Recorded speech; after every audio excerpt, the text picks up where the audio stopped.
प्रशान्तमनसं येनं योगिनं सुखमुत्तमम् उपैति शान्तरजसं ब्रह्मभूतमकल्मषम्।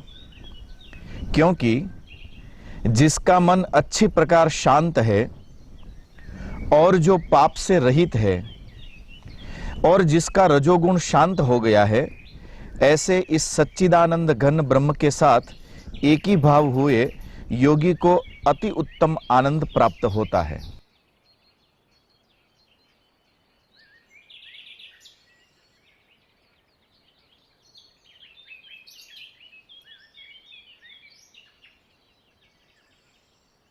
तो सज्जनों, मुस्कुराइए। आप सभी को मेरा प्रणाम। जय सिया राम। कन्या गुरुकुल के लाभार्थ मानवता मिशन द्वारा आयोजित इस आत्म संयम चिंतन सत्र में आपका स्वागत है।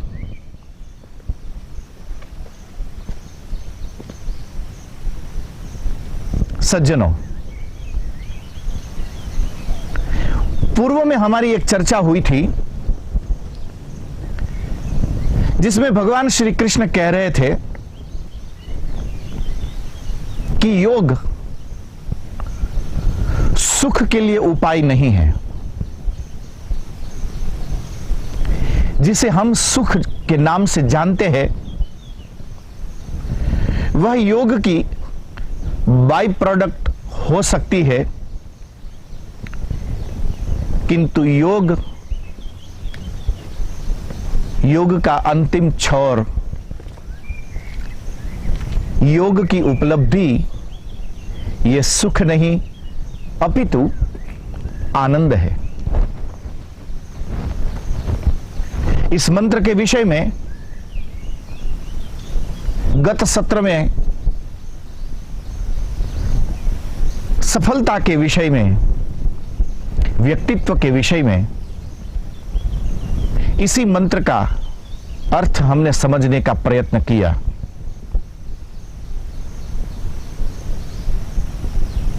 ज्यादातर लोग यही मानते हैं, समझते हैं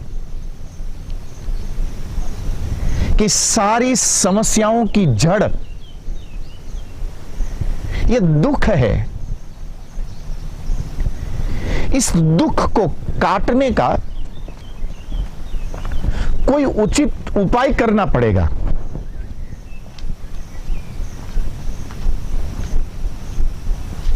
किंतु भगवान श्री कृष्ण की दृष्टि में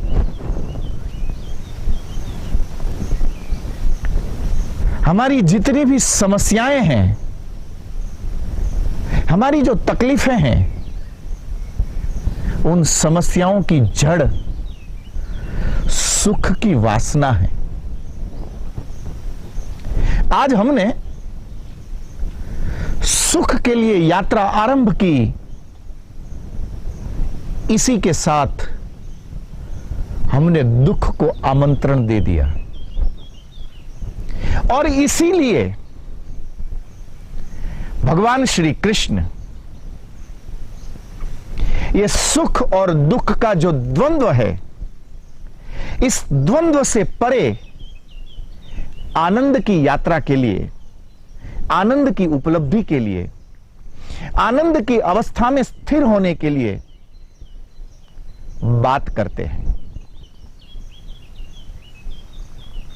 जो आनंद को उपलब्ध हो सका, समझ लो कि अब वो सुख और दुख की जो बाधा दौड़ है, इस बाधा दौड़ से बाहर निकल गया। अब इस बाधा दौड़ को पूर्ण करने के बाद आनंद के राजमार्ग पर सफलता के लिए, शाश्वत शांति के लिए, ब्रह्म के लिए आपकी अबाधित यात्रा यहां से आरंभ हो सकती है। पुनः मैं आपको स्मरण दिला दूं कि उस पूरे संसार में आप अपने आप में एक यूनिक पर्सनालिटी है, एक विशिष्ट व्यक्तित्व है। आप इस संसार के साथ, दूसरों के साथ खुद की कंपैरिजन करना बंद करके अपने भीतर उतरकर अपने आप को पहचानने का प्रयत्न करिए। आगे तो आप बहुत कुछ अच्छा कर लेंगे, किंतु अपनी जीवन यात्रा के आप पीछे मुड़कर देखिए तो भी आपको पता लगेगा कि आपकी यात्रा, आपकी प्रत्येक गतिविधि, आपने अभी तक जो कुछ भी किया है वह सब कुछ अपने आप में खास था। यदि आप न होते तो पता नहीं वहां बहुत कुछ न होता। इसलिए भगवान श्री कृष्ण कहते हैं कि इस अशांति की, मन की इस विक्षिप्तता का कारण सुख के प्रति हमारी वासना और दुख के प्रति हमारा नकारात्मक भाव है। ये हमने स्वयं ने अपने जीवन को एक सुख और दुख की बाधा दौड़ में झोंक दिया। कभी हम सुख के नाम पर मुस्कुरा दिए, तब पता चला कि जिसे हमने सुख माना वही हमारे लिए दुख सिद्ध हुआ। आप अपने पूर्व जीवन का स्मरण कर याद करने का प्रयत्न करके देखिए कि आज तक आपने दुश्मनी किन किन लोगों से की।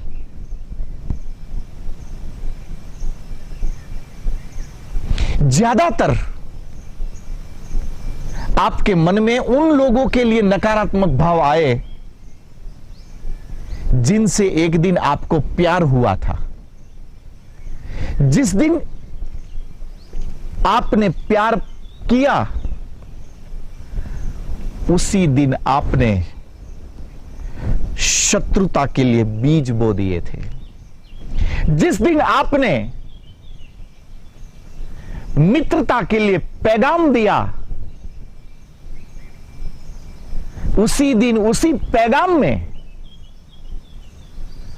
आपने शत्रुता अंडरलाइन करके लिखी दी। सुख के प्रति हमारी वासना,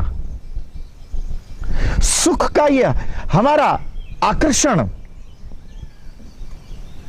ये हमारा आकर्षण ही हमें दुख के लिए, दुख की गर्त में, दुख की समस्याओं में डुबाने का प्रयत्न करता है।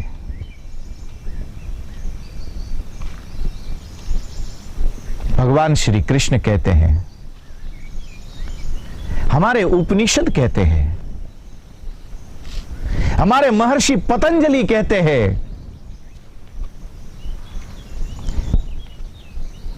भारतीय अध्यात्म के हर कोने में, हर मंत्र में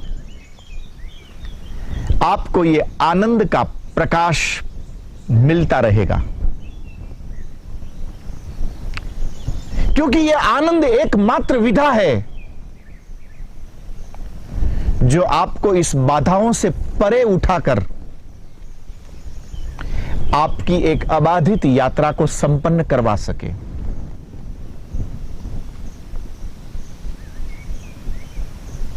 वासना रहित हुआ है मन जिसका,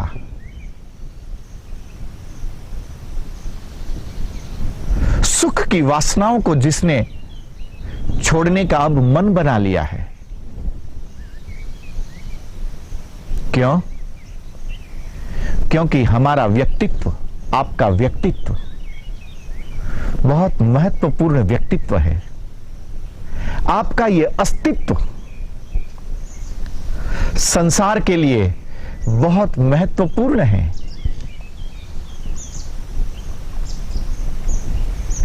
यदि आप नहीं होंगे तो बहुत सारे कान और मित्र कैसे हो? आनंद में हो ना, कोई तकलीफ तो नहीं। ये सुनने के लिए तरस जाएंगे।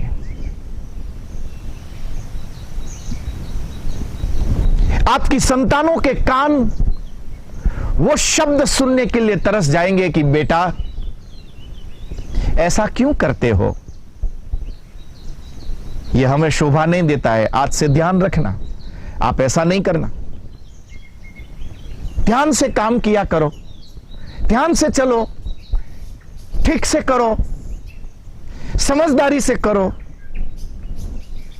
ये सब अच्छी बातें फिर कौन सुनाएगा? वो सम्मानीय लोग जो आपके अस्तित्व में हैं, उनके सामने आदर से प्रस्तुत होने वाला एक व्यक्ति चला जाएगा। इसलिए आपका अस्तित्व, ये आपका होना, ये आपका व्यक्तित्व अपने आप में एक महत्वपूर्ण है। आप यूनिक हो। आप में अपार क्षमताएं भरी है। अपने भीतर अपनी क्षमताओं को देखकर जब आप संकल्पवान होने लगेंगे, जब आप अपने आप को सकारात्मकता से भरने लगेंगे, तब आप भी हनुमान की तरह कह सकोगे कि राम काज किने बिनु मोही कहां विश्राम। एक हनुमान ने जामवान जी की बात को सुनकर, एक युवान ने जब अपने अंदर की सारी नकारात्मकता को बाहर फेंका,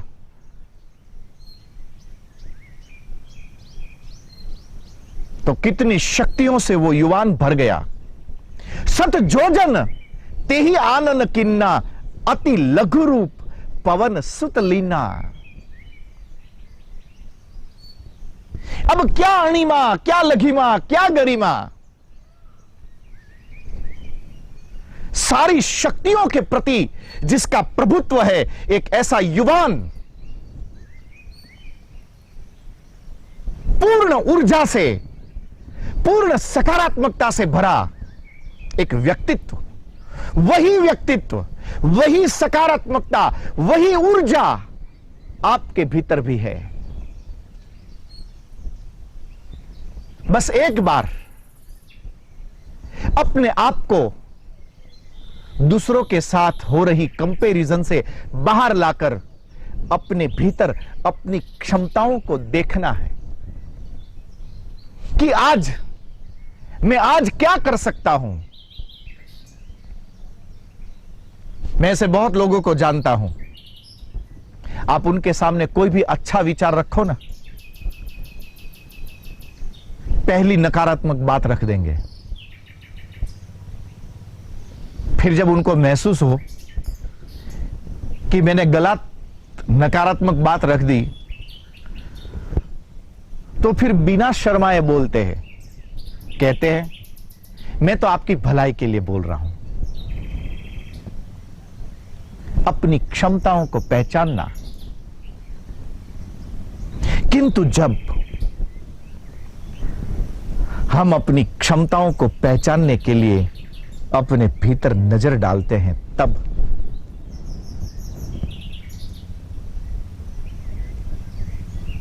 क्यों कोई अपनी क्षमताओं को पहचानने के लिए प्रयत्न नहीं करता है? क्यों आपको अच्छा लगता है आपकी गाड़ी आपके गैराज में तब तक आपको अच्छी लगेगी जब तक आपके पड़ोसी ने लेक्सस नहीं ले ली। आप भी ले आओ, फिर 2 दिन आप इतराओगे, किंतु यह आपका इतराना तब तक रहेगा जब तक आपके पड़ोसी ने अपने गैराज में रोल्स रॉयस लाकर खड़ी न कर दी। हमने कभी अपनी सुविधाओं के विषय में सोचा ही नहीं है। हमने कभी अपनी क्षमताओं के लिए देखा ही नहीं है, क्योंकि हम अपनी क्षमताओं को पहचानने से सच्चाई में डरते हैं, भयभीत होते हैं। और इस भय का कारण है रजोगुण समुद्भवः। बहुत बार आपने जहां जहां शास्त्र की चर्चा होती है वहां वहां आपने यह सुना होगा कि पाप से बचो। पूज्यपाद योगी जी महाराज अपने शिष्यों को अक्सर बड़े प्यार से जैसे एक मंत्र दे रहे हो, उस ऊर्जा के साथ अपने शिष्यों को बोलते थे कि बेटा पाप थी बचो। फिर आगे बोलते थे प्रभु ने भजो। यदि ये 2 उपलब्ध हो जाए ना तो जीवन एक महकती हुई बगिया बन जाए। पाप से बचना और अनंत के चिंतन में उतरना, जिस दिन यह घटना घट जाए समझ लो कि ध्यान योग की यह यात्रा ऊर्ध्व गति को उपलब्ध हो जाए। पर हम अपने भीतर अपने अंतःकरण की यात्रा इसलिए नहीं कर पाते हैं क्योंकि ये जो पाप की वृत्ति है, ये जो पाप है, ये हमें ऐसा करने से रोकती है। ये बहुत आसान है कि पड़ोसी के घर में गैराज में लगी हुई बेंटली या रोल्स रॉयस को देखकर ईर्ष्या करना, यह आसान है। अपने आप को कोसना और आसान है। पर अपने निज आनंद में उतरकर अपनी क्षमता के मुताबिक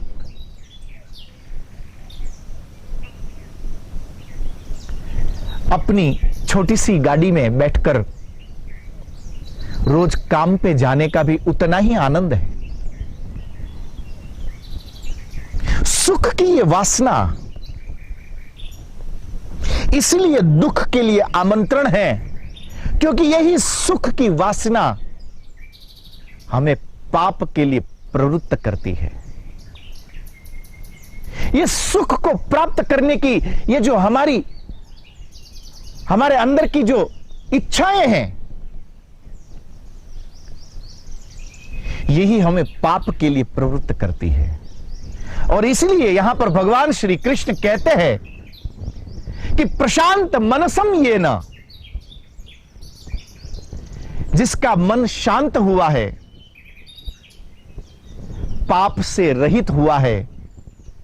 और फिर आगे कहते हैं उपैति शांत रजसम, जिसने अपने रजोगुण को शांत कर दिया है, जो पाप से परे हो सका, अर्थात जिसने रजोगुण को शांत कर दिया।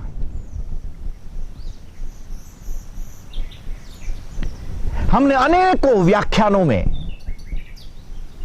मंदिर में सत्संग में, धर्म सभाओं में हमने यही सुना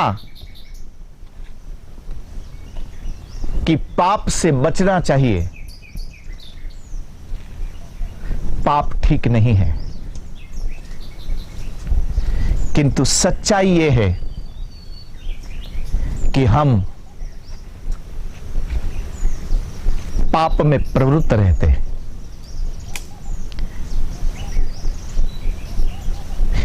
किसी का अपमान करना पाप है, किसी के ऊपर हाथ उठाना पाप है,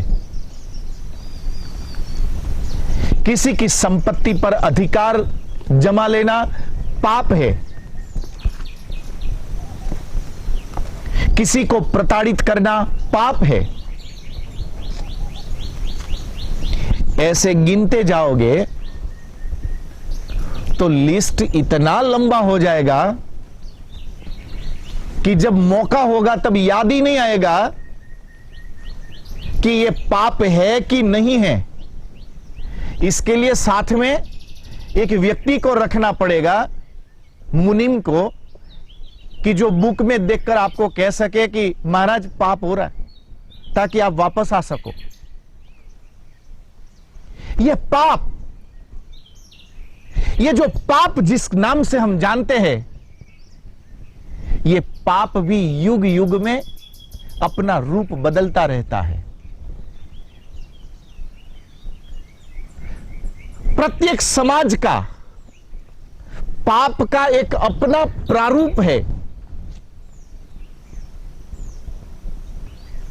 एक समाज जिसे पाप समझता है, दूसरा समाज उसे पाप नहीं मानता है। तो क्या माना जाए?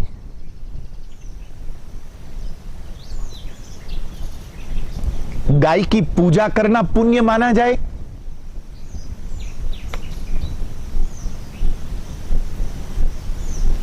कि शुकर की हत्या न करना पुण्य माना जाए? बड़ी दुविधा है। समाज बदल जाए, परिस्थितियां बदल जाए, तो एक समाज में, एक देश में जिसको पुण्य उस नजर से कहते हैं, उसी को दूसरे लोग पाप मानते हैं। ये हमारी पाप और पुण्य की व्याख्याएं सच में एक गुड मैनर और बैड मैनर से ज्यादा नहीं है।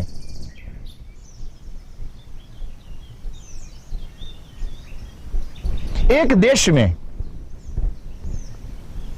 गाय की पूजा करना पुण्य है, गुड मैनर है, तो कहीं दूसरे देश में, दूसरे समाज में उसकी हत्या करते हुए लोग सोचते नहीं हैं। यह प्रारूप है। कभी कोई आपको यह कह दे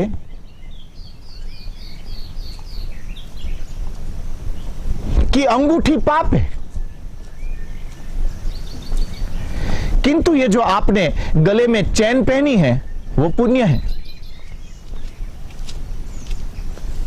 इस प्रकार तो पाप और पुण्य सदा सदा के लिए बदलते ही रहेंगे।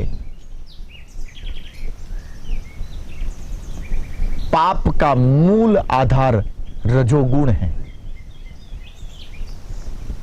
भारतीय अध्यात्म हमारे ऋषियों का एक बहुत ही विशिष्ट चिंतन रहा, जिस चिंतन पर आज भी संसार ठीक से पहुंच नहीं पाया है, और वह है 3 गुणों का संशोधन, सत्वगुण, रजोगुण और तमोगुण। रजोगुण समुद्भवः, गाय की हत्या पाप है, दूसरों को प्रताड़ित करना पाप है, दूसरों के धन को चुराना पाप है, किसी व्यक्ति पर हाथ उठाना पाप है। ये पाप नहीं, ये पाप के आभूषण हैं, पाप के प्रकार है। किसी एक आभूषण को सही समझना और किसी एक आभूषण को गलत समझना, ये एक पाप को मान्यता दे देना और एक पाप को नकारात्मक बना देना, वो वाली बात है। ये सारे आभूषण जिस सुवर्ण से बनते हैं, यदि सुवर्ण को ठीक से पहचान लिया जाए तो आभूषण समझ में आ जाते हैं। ठीक उसी तरह से पाप के इन नाना प्रकारों को समझने की बजाय यदि रजोगुण को ठीक से समझ लिया जाए तो पाप से निवृत्ति संभव है। क्या है रजोगुण? रजोगुण का अर्थ है दौड़ना, प्रवृत्तिशीलता। जहां जहां प्रवृत्ति है, जहां जहां क्रियाशीलता है, वहां वहां रजोगुण है। जहां पर क्रियाएं रुक जाती है, जहां पर व्यक्ति रुकता है, ये रुकना, ये ठहरना, कभी कभी स्तब्ध हो जाना, यह तमोगुण। पुरुष जब दौड़ता है, आप जब दौड़ते हो तो यह आपका दौड़ना, जब आपके मन संकल्पों से भरते हैं तो यह आपका संकल्पों का भरना, अर्थात अब आपकी रजोगुण की ओर यात्रा आरंभ हुई है। रजोगुण समुद्भवः, और जैसे ही क्रियाशीलता का उत्पन्न होना, अर्थात पाप के किसी भी प्रारूप को आमंत्रण दे देना। तमोगुण है रुकना। आप पत्थर को आकाश में उछालो तो पत्थर पुनः जमीन पर आकर ठहर जाएगा, यह गति ना कर पाएगा। यह गति जहां रुकती है, इस रुकने को कहते हैं तमोगुण। इसलिए आप देखना, जिसमें तमोगुण ज्यादा है ना, वह लोग ज्यादा आलसी होते हैं। यहां तक कि करवट भी बदलने में उनको थकान महसूस होती है, करवट भी नहीं लेते, इतने एकदम आलसी।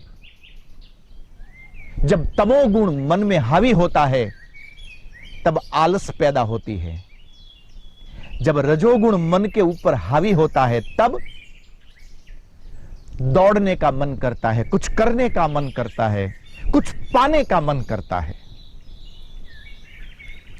एक तीसरा एंगल है और वह है सत्वगुण। जब रजोगुण और तमोगुण, तमोगुण बुरा नहीं है, इसका भी अस्तित्व अनिवार्य है। जब आप सत्वगुण का दर्शन करेंगे, जब तमोगुण और रजोगुण दोनों समान रूप से गति करना शुरू कर दे, तब जो फूल खिलता है, तब जिस अवस्था में आप उपलब्ध होते हो, उस अवस्था का नाम है सत्वगुण। आप समाधि तक की यात्रा, आप योग की यात्रा, आप सफलता की यात्रा, आप शांति की यात्रा, आप जीवन की यात्रा तब तक नहीं कर पाएंगे जब तक रजोगुण की गतिशीलता आप में न होगी। समस्या यह नहीं है कि रजोगुण की गतिशीलता है, समस्या यह है कि व्यक्ति को पता नहीं चलता है कि कहां मुझे रुकना है, कब ठहरा जाए, कहां रुका जाए। ये रुकने की जो विधा है, तमोगुण जब सत्वगुण और रजोगुण दोनों, तमोगुण और रजोगुण दोनों जब समान मात्रा में आता है, तब श्वास और प्रश्वास की गति एक जैसी होने लगती है। तब मन शांति की ओर चलता है। तब जो अनुभव होता है वह सुख नहीं, तब अनुभव आनंद का होता है। और इस आनंद में उतरना, समाधि में उतरना है। इस आनंद की अवस्था को उपलब्ध होना, सफलता के शिखर को प्राप्त करना है। इस आनंद की अवस्था को उपलब्ध होना, अपने जीवन की सफलता को प्राप्त करना है। आज बस इतना ही, सफलता की ये आपकी यात्रा अबाधित चलती रहे। आत्म संयम की ये यात्रा आपकी सदा सदा चलती रहे।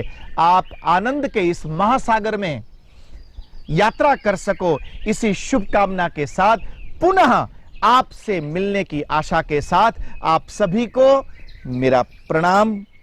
जय सिया राम। मुस्कुराते रहना।